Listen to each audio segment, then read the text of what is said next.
오늘 보실 말씀은 신약성경 히브리서 12장 14절부터 17절까지 말씀입니다.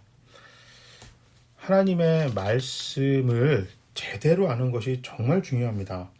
이게 제대로 알지 못하면 올바른 신앙생활을 하기가 너무 힘들고요. 그냥 대충 살 때는 크게 문제가 없지만 제대로 된 신앙생활하거나 신앙생활하는 중간에 시험이 들고 문제가 생겼을 때 올바로 해결하지 못합니다. 오늘 히브리서 12장은 그리스도인이 달려갈 믿음의 경주로 시작합니다. 하나님은 그 경주가 완성할 수 있도록 세 가지 지침을 주셨습니다. 첫째, 장거리 경주이기 때문에 인내가 필요합니다. 두 번째는 우리의 시선이 마지막 종착지인 예수 그리스도에게 고정해야만 합니다. 그리고 마지막으로는 우리를 위해 고난당하신 그리스도를 묵상하면서 그분을 마음에 품고 달려야 합니다. 이 세 가지를 지키고 달려가더라도 그 와중에 여러 차례 고비를 맞게 됩니다. 이 어려운 순간은 은혜로 넘길 수 있습니다. 하나님은 위기 순간을 통해서 은혜를 통해 그리스도인들을 더욱더 강화하고 시키고 단련하십니다. 물론 그 시간이 우리에게 힘들고 어려운 시간입니다. 그래서 큰 잘못부터 별거 아닌 사소한 습관까지 매일매일 돌아봐야 합니다. 그런 힘든 과정을 통해 교회와 성도는 끝까지 믿음의 길을 완주해 나갈 수 있습니다. 이 어려운 우리 완주하지 못하게 만드는 중간에 넘어뜨리는 그 어려움들 중에서는요, 다툼, 싸움만큼 참 이게 효과적으로 우리를 가로막는 것은 없는 것 같습니다. 왜 다투고 싸우냐? 경쟁하기 때문인데요. 그게 등수를 매겨서 그런 것 같습니다. 키, 나이, 성별 이게 참 힘듭니다. 이게 계속해서 등수를 매기고 끝까지 비교함으로 인해서 다툼과 싸움이 멈추지 않게 만듭니다. 성공했어도 그것도 그냥 성공한 정도가 아니라 아주 크게 성공했어도 다툼과 싸움에서 자유로울 수 없습니다. 그 마이클 조단이라고 있어요. 그 마이클 조단 선수는 아마도 아시는 분들은 농구의 신, 농구를 아마 제일 잘하는 사람 이렇게 평가를 할 겁니다. 그런데 그분조차도 여기 마이클 조단조차도 주변에 잘하는 또 최근에 잘하는 선수들 또 그 전에 잘했던 마이클 조단보다 전에 전 세대 사람들과 끊임없이 비교를 당합니다. 마이클 조단이 훌륭하냐? 그 사람이 더 잘했냐? 반지 우승 반지의 개수로 비교하기도 하고요. 그러니까 세상에서 제일 농구 잘하는 사람이라는 평가를 받아도 이게 계속해서 비교 당하고 등수를 매기거든요. 실제로 같이 뛰어본 적도 없고 또 뛸 수도 없는 사람과도 끊임없이 이게 비교를 당하는 거고 그 비교를 하고 또 그걸로 인해서 자꾸 이게 미묘한 갈등을 만드는 것이 세상입니다. 자, 그런데 오늘 본문 14절은 이렇게 이야기합니다. 화평으로 세상을 대하라. 그것이 거룩합니다. 이렇게 이야기를 합니다. 거룩은 구별을 의미하고 죄악된 세상과 구별된 하나님 백성들의 삶의 자세입니다. 자, 이 거룩한 삶의 자세의 대표적인 태도가 화평입니다. 그래서 사도 바울도 로마서 12장 8절에 할 수 있거든 너희로서는 모든 사람들과 더불어 화목하라 이렇게 강조하면서 교회가 세상을 대하는 태도, 화평에 대해 강조했습니다. 자, 하나님과의 그런 화목함만으로 하나님은 결코 만족하지 않으십니다. 주변 사람들과도 하나님처럼 화평하고 화목하려고 노력할 것을 하나님은 기대하십니다. 이것은 죄에 대해 관대하라는 것이 아닙니다. 히브리서 저자는 오늘 화평을 이루는 것을 경주로 표현하면서 자, 이게 14절에 이렇게 얘기합니다. 모든 사람과 더불어 화평하게 지내고 거룩하게 힘쓰라. 여기 힘쓰다란 말은 긴박감을 가지고 최선을 다하여 추구하라. 그러니까 정말 긴장하면서 최선을 다하라는 뜻이거든요. 그러니까 그 죄 자체, 잘못한 거에 대해서 뭐 그럴 수도 있지. 넘어가자 이렇게 그냥 설렁설렁하게 경주하라는 얘기가 아닙니다. 정말 최선을 다해서 막 정말 긴장감을 가지고 뛰는 거기 때문에 거기서 죄에 대해서 결코 인정하거나 대충 넘어갈 수 없는 태도를 이야기합니다. 죄에 대해서는 굉장히 단호하고 엄격해야 되지만 함께 뛰고 있는 사람들에 대해서 관대하라는 의미입니다.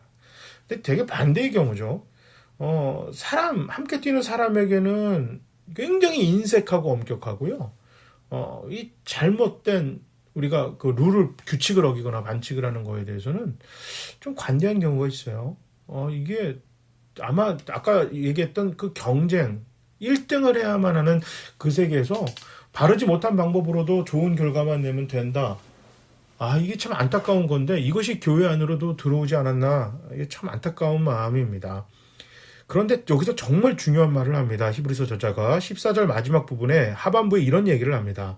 거룩해지지 않고서는 아무도 주를 보지 못한다. 이렇게 이야기합니다. 이 말은 구원받지 못한다라는 얘기가 아니라 뛰었는데 완주했는데 반칙했다는 겁니다.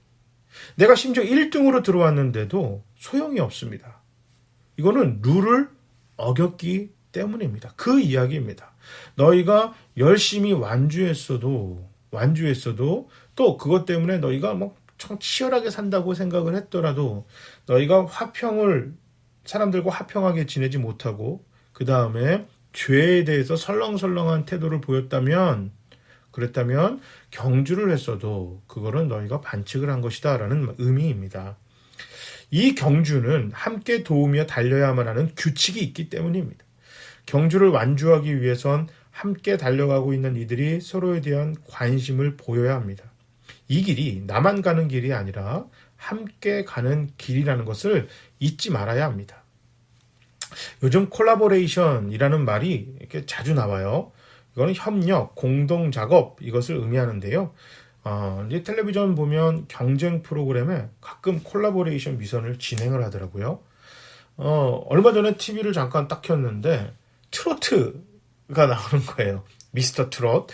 거기서 어떤 꼬마 남자아이와 성년 남성과의 콜라보레이션, 그 협력하는 그 공동 작업을 통해 경쟁을 하더라는 것을 봤습니다. 아무래도 성인이 좀 더 유리하겠죠, 아이보다는.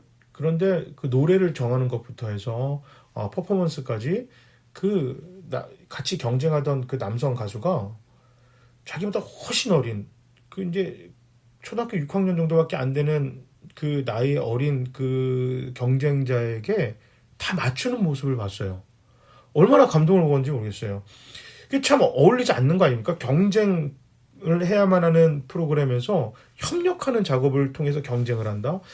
이게 참 어울리지 않는다라는 생각을 했지만, 이게 무대에 홀로 올라가는 가수이지만 그 올라가서 노래를 하기 위해서는 그 밴드라든지 작곡가라든지 주변에 함께 일하는 사람들과의 그 경쟁이 아니라 협력, 또 함께 부르는 그 가수들과에도 얼마나 좋은 관계가 중요한 건지에 대해서 이거 보여준다라는 그런 이제 의미를 설명하는 걸 듣고 나서 제가 우리 믿음의 경주에 이게 정말 더 필요한 거구나. 이게 더욱더 중요하게 돼야 되는데 그렇지 못한 건 아닌가? 제 자신을 참 돌아보는 계기가 됐습니다. 화평함을 이룬다는 것은 믿음의 경주에서 콜라보레이션이 꼭 있어야 한다. 그 이야기입니다. 자기만 독보적으로 잘해서는 안 되는 겁니다. 종종 이기적인 성향을 띈 것이 보여요. 그러면 반칙하는 것입니다. 자, 우리가 모든 사람과 화평함을 이룬다는 것은 우리 자신의 권리와 특권을 앞세우기보다 먼저 누군가를 배려하고 다른 사람과 함께 그 사람이 복을 받을 수 있도록 도와주는 것입니다. 자, 그리스도인의 삶은 하나님께서 우리에게 행하셨던 것처럼 다른 사람과의 관계에 초점을 맞춰야 합니다. 하나님은 이 과정 하나하나를 지켜보십니다. 믿음의 길을 가다 보면 이건 정말 어렵습니다. 경주를 망치는 수많은 위험 요소들이 질비하게 이 앞에 놓여 있기 때문입니다. 그것들이 우리 그리스도인들의 발목을 잡고 늘어지지 않도록 서로 돌봐야만 합니다. 그래서 아까 이 많은 그 장애물들 중에 하나가 다툼, 싸움인데 그거는 경쟁을 시키고 이기적인 마음, 나만 잘 되면 되지. 나만 잘 되면 되지. 나만 복을 받으면 되지. 내 믿음만 좋으면 되지. 라고 자꾸 이렇게 부추기기 때문입니다. 우리 그리스도인은 은혜의 영역에서 살아야 힘이 나는 겁니다. 오늘 본문에서도 은혜로 살아간다라고 지금 계속해서 강조합니다. 그런데 은혜를 받고 열정적으로 잘 달려가던 사람이 갑작스럽게 그 길을 포기하거나 주저앉는 경우들이 있습니다. 여러 가지 이유가 있을 수 있어요. 그런데 그것을 보고 함께 잘 뛰도록 도와줘야만 합니다. 그런 경우 보면 믿음의 본질의 의미를 놓쳤을 때가 참 많습니다. 강압적이고 규정에 얽매이면서 경직이 될 때도 있고요. 때로는 다른 사람과의 경쟁을 통해 상처를 받아서 신앙생활이 멈춰져 버린, 하나님과의 관계가 점점 멀어져 버린 그런 안타까운 경우도 있습니다. 은혜에서 멀어지니 신앙의 삶의 동력을 잃어버릴 수밖에 없습니다. 자, 이게 은혜로부터 멀어지는 거는 하나님의 마음이 우리 삶 속에서 드러나지 않는 건데, 하나님은 우리와 함께 콜라보레이션, 그러니까 협력하고 함께 동역하길 바라시는데, 그 하나님과의 동역은 우리가 이 땅에 살아가는 사람들, 주변 사람들과 화평함을 이루는 것으로 드러나기를 원하십니다. 그러니까 이기적이거나 경쟁에 앞서 있으면 그런 행동과 그런 마음을 가질 수가 없겠죠. 자, 교회에서 경쟁만 드러나고 숫자가 드러나다 보니까 하나님의 숫자로 드러나지 않는 것들이 있잖아요. 사랑, 배려, 희생, 격려, 이런 것들이 드러나지가 않고 숫자로 드러나는 것들. 누가 가장 위냐? 목사는 성도들보다 내가 더 높다는 거예요. 내가 높아. 내가 더 대접받아야 되는 사람이야. 내가 더 위대해. 내가 믿음이 더 좋아. 이렇게 성도들을 찍어 누르고, 성도들끼리 내가 지금 옆에 앉아있는 사람보단 낫지. 내가 저 사람보단 기도를 더 많이 하니까, 헌금도 많이 하니까, 내가 이 교회 봉사도 많이 하니까, 내가 성경도 많이 더 잘 아니까, 내가 몇 년간 신앙생활을 했으니까, 이런 수많이 눈에 보이고 평가가 될 수 있는 숫자나 등수를 매기는 걸로 인해서 인정받고 칭찬받고 내가 그것을 대접받기를 원합니다.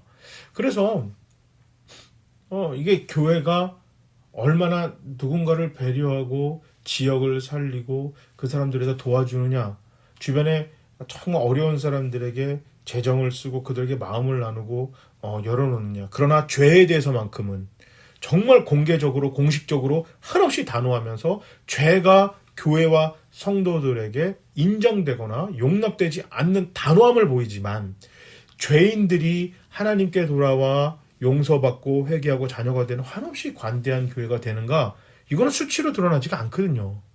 그러다 보니까 수치로 드러나는 교회의 규모, 재정의 얼마, 금액, 숫자, 그 다음에 사람이 몇 명이냐, 그리고 교회에서 내가 월급을 얼마를 받느니, 그리고 내가 말을 했을 때 성도들이 얼마큼 다 이렇게 잘 들어주느냐, 이런 눈으로 보이는 것, 숫자로 드러날 수 있는 것들이 자꾸 강조되고 자꾸 치우치고, 장로가 더 높냐, 권사가 더 높냐, 집사가 더 높냐, 안수 집사랑 어떤 차이가 있느냐, 이런 것들, 이런 눈으로 보여지는 것들에만 집중을 하다 보니까 자꾸 경쟁하게 되고, 싸워야 할 세상, 그 사탄과 죄와 싸우는 게 아니라 성도들끼리 싸우고, 교회 간 싸우고, 교단끼리 싸우고, 이런 것에 힘을 낭비하는 것이 아닌가. 그러다 보니 평화를 이루는 거룩함은 사라져 버리는 겁니다.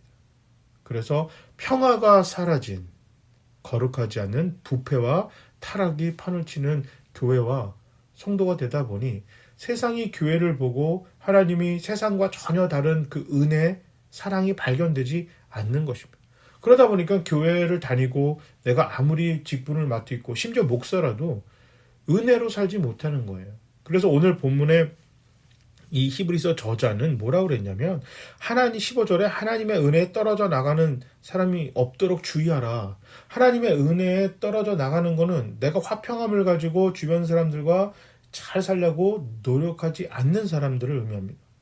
그러니까 내가 이건 은혜로만 가능한 거거든요. 주변에 내가 경쟁하고 이겨야 될 사람들, 세상에서 그런 조건인데 그게 아니라 그 사람들을 위해서 내가 대신 져주거나 또 이겼더라도 가진 것을 나누고 이런 삶을 살기 위해선 이게 은혜 없으면 안 되거든요. 이건 은혜 없으면 불가능한 일입니다. 그러다 보니까 하나님의 은혜가 떨어졌다는 것은 내가 경쟁하면서 등수에 집착하면서 살아가는 교회와 성도들이 되지 않도록 주의해야 한다는 겁니다. 이것이 쓴뿌리가 돋아나 괴롭게 하는 것이고 많은 사람들을 더러워지게 만드는 겁니다. 자, 그러면서 장자권을 팔아넘긴 에서, 그 에서의 이야기를 왜 했죠? 에서는 이기주의였다는 거예요. 나만 생각했다는 겁니다. 다른 사람들의 행복이나 다른 사람들의 배려하고 평화를 이루는 것이 중요한 게 아니라 나만 잘 먹고 잘 사는 것이 되게 중요한 거예요. 나의 행복. 이게 뭐 내가 장자권을 통해서, 장자권이라는 거는 그게 그냥 돈만, 유산만 많이 물려받는 게 아니라 그 가지고 있는 그 가문의 사람들을 잘 보살피고 돌보고 또 주변에 나와 다른 부족 간에 좋은 평화를 이루는 굉장히 책임이 많이 오는 거거든요. 이게 싫은 거예요. 그냥 나는 돈이 많으니까 그냥 돈만 받아서 나는 그냥 잘 먹고 뭐 이렇게 가가지고 여자들도 많이 뭐 누리고 이런 그냥 음란하고 쾌락적인 삶만 살기를 반했던 거예요. 돈에만 관심이 있었던 거예요. 화평에는 관심이 없고. 교회가 세상의 복, 하나님의 축복을, 세상의 축복과 세상의 어떤 그 숫자로 나타나는 그 모든 것, 다툼과 싸움, 경쟁, 이기심에 집중하다 보면 오늘 구약 성경에서 드러났던 그 에서, 오늘 히브리서 저자가 이야기했던 히브리서 12장, 오늘 본문에서 이야기하는 15절, 16절, 17절에서 이야기하는 에서가 바로 교회가 될 것이다. 히브리서 저자는 지금 이것을 교회에게 주의시키고 있습니다. 신약 성경에 나오는 많은 대표적인 하나님 앞에 칭찬듣는 사람과 칭찬듣지 못했던 사람들의 구분점은 성경에 등장하는 모든 대부분의 사람들은 이거였어요. 주변의 사람들에게 하나님의 은혜를 전달하고 그들과 화평하게 지내주고 있느냐, 아니면 그들과 불편하게 세상적으로 경쟁하면서 세상적으로 그들을 찍어 누르면서 그거를 하나님의 그 힘, 하나님의 은혜를 그 도구로 사용하려고 하는 그 잘못된 태도를 가진 사람들을 하나님은 정말 격렬하게, 되게 극렬하게 책망하셨거든요. 자, 이처럼 그리스도인들은 공동체 안에 하나님의 은혜로부터 뒷걸음질 치거나 떠난 것처럼 보이는 사람들이 있는지 돌아봐야 합니다. 그리고 내가 지금 잘 가고 있는지 살펴봐야 합니다.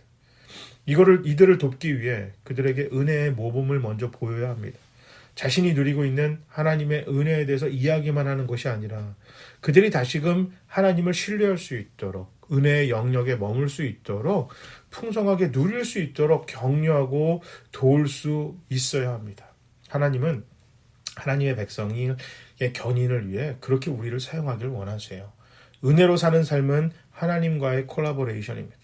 그리고 은혜를 세상과 나누는 콜라보레이션이 오늘 본문의 히브리서 저자가 이야기하는 화평을 이루는 거룩함입니다. 하나님은 죄로 인해 단절된 사람들과 화평을 누리고자 예수 그리스도를 이 땅에 보내셨고, 타락한 사람들을 죄로부터 거룩하게 하시려고 예수 그리스도는 십자가에 달리셨습니다. 이것은 오늘 우리를 거룩하신 하나님과의 관계로 묶어줍니다. 그렇고 우리를 죽음으로 이끌고자 하는 세상과 맞서야 합니다. 그리스도 안에서 화평함으로, 그리고 그 화평함이 거룩함으로 드러나고 수 있을 때 끝까지 믿음의 경주에 임할 수 있습니다. 그 힘을 누구로부터 받느냐? 하나님으로부터 받습니다. 그러니까 이게 뭐냐면 그 끝나는 지점에 우리 주님이 계시잖아요. 그러니까 내가 그 주님에게 시선을 멈추지 않고 끝까지 달려간다면 그 주님으로부터 나오는 힘이 우리가 계속해서 화평을 이루는 그 거룩한 자세를 가지고 완주할 수 있도록, 서로 같이 격려하면서 완주할 수 있는 힘을 하나님으로부터 받는데, 하나님으로 향한 집중력이 딴 데로 세상으로 딱 틀어지는 순간 그 힘이 없어지잖아요. 그 힘이 없어지기 때문에, 점점 사라지기 때문에 하나님으로부터 나오는 그 은혜의 힘이, 은혜의 그 힘으로 달리는 게 아니라 세상에서 이야기하는 세상의 힘, 돈, 명예, 권력 이런 걸로 달리기 시작합니다. 이건 교회가 그렇게 달리는 거예요. 그러니까 반칙을 한 거죠. 그러니까 몰핀이나 우리가 얘기하는 뭐 요즘 먹으면 안 되는 그 금지 약물 있잖아요. 금지 약물을 먹으면서 경주를 하고 있는 것입니다. 결국 끝까지 달렸다 한들 그 반칙이죠. 그 반칙입니다. 그리스도의 제자가 되고 우리가 하나님 앞에 거룩함으로 사람과는 화평함으로 우리가 가는 길을 저지하고자 하는 세상과 맞서서 이 멋지게 경주를 마감합시다. 우리는 마침내 거룩하신 하나님 앞에 섰을 때 하나님이 잘 뛰었다, 바르게 잘 맞췄다라고 칭찬 듣는 모두가 되시길 바랍니다. 끝까지 갔는데 하나님이 안타깝게 우리 주님이 왜 반칙했니? 내가 성경에 이미 착할 나와 있는데 왜 반칙했니라는 그런 안타까운 이야기가 들리지 않도록 우리 열심히 달립시다. 하나님 등수 보지 않으십니다. 하나님은 바르게 달리고 있는지만 보시는 겁니다. 그러니까 등수에 연연하지 마시고 우리 하루하루가 오늘 예배를 마치고 나가는 지금 이 순간부터 또 다음 주에 오는 예배를 드리러 오는 그 순간까지 하루하루가 매 순간마다 잘 달리고 있는지 서로 자신을 돌아보시고 주변은 또 잘 달리고 있는지 서로 격려하고 의시하는 저와 여러분이 되시기를 주님의 이름으로 축복합니다. 아멘.